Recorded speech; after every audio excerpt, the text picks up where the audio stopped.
Imagine un homme. Un homme si puissant qu'il pouvait faire tomber un président. Un homme si dangereux que même l'armée avait peur de le capturer.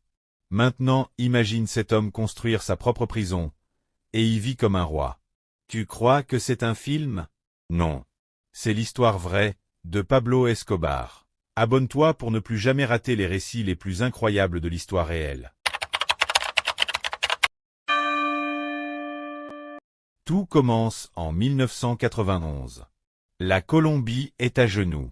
Des voitures piégées explosent dans les rues, des juges sont froidement abattus, des policiers disparaissent, ou retournent leur veste pour quelques billets. Et derrière cette guerre invisible, il y a un nom que tout le monde murmure avec peur, Pablo Escobar. À la tête du cartel de Medellín, il fait pleuvoir des tonnes de cocaïne sur les États-Unis. Chaque jour, ses avions rapportent plus de 60 millions de dollars en cash. Avec cet argent, il achète des politiciens, des flics, des journalistes, même des présidents.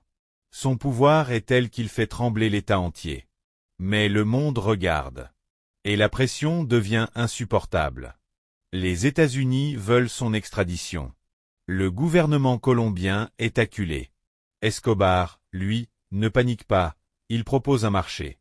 Un accord fou, il accepte de se rendre, mais à sa façon. Il exige de construire lui-même sa prison. Et l'État accepte. C'est comme ça qu'est née la cathédrale. Mais ne t'imagine pas une cellule sombre et sale. La cathédrale, c'est une forteresse perchée dans les montagnes. À l'intérieur, tout y est, jacuzzi, télé-satellite, billard, barbecue.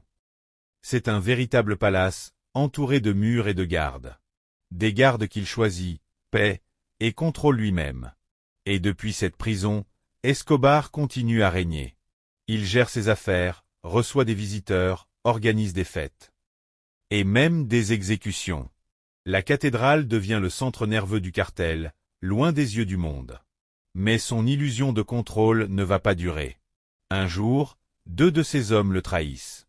Escobar les fait exécuter, à l'intérieur même de sa prison. C'est la goutte d'eau pour le gouvernement. Cette mascarade ne peut plus continuer. Ils annoncent son transfert immédiat. Mais Escobar, fidèle à lui-même, a déjà prévu la suite. La nuit tombe. Les soldats s'approchent. Mais quand ils franchissent les murs, Escobar s'est évaporé. Il a disparu dans la jungle. Sans bruit. Sans trace. Commence alors la plus grande chasse à l'homme que la Colombie ait jamais connue. Le pays entier le cherche. La CIA, le FBI, la DEA, l'armée colombienne, tous veulent mettre la main sur lui. Mais Escobar connaît chaque recoin du pays. Il change de planque chaque nuit. Il utilise des tunnels. Il corrompt, il menace. Pendant 17 mois, il reste intouchable. Mais même les fantômes peuvent laisser une trace. Le 2 décembre 1993, il fait une erreur. Il appelle son fils, depuis un téléphone non sécurisé. L'appel est localisé. Les forces spéciales foncent. Dans les toits de Medellín, une course folle commence. Escobar tente de fuir, arme à la main. Mais une balle l'atteint à la tête. Et cette fois, c'est vraiment la fin. Pablo Escobar est mort.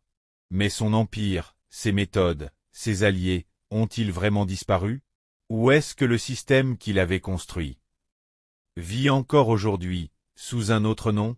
Dis-le-moi dans les commentaires. Tu es resté jusqu'à la fin? Alors abonne-toi, like la vidéo, et rejoins ceux qui veulent toujours en savoir plus. C'est grâce à toi que cette chaîne vit.